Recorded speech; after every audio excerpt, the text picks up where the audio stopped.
In this video, I'll go over the 5 steps you need to take to get the Chase Freedom Flex card.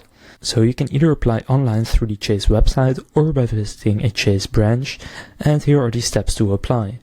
First, you can go to the Chase website and navigate to the Chase Freedom Flex card page.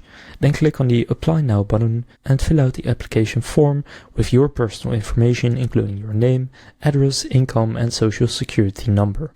Fourth, go and review the terms and conditions of the card and submit your application. And finally, wait for a decision from Chase on your application. If approved, you will receive your new Chase Freedom Flex card in the mail within a few weeks. It is important to note that approval for the Chase Freedom Flex card is based on your credit worthiness, so make sure your credit score is in good standing before applying. So now you know how to get the Chase Freedom Flex card. If this video was helpful, please consider leaving a like and subscribing to my channel. With that being said, I will see you in the next video.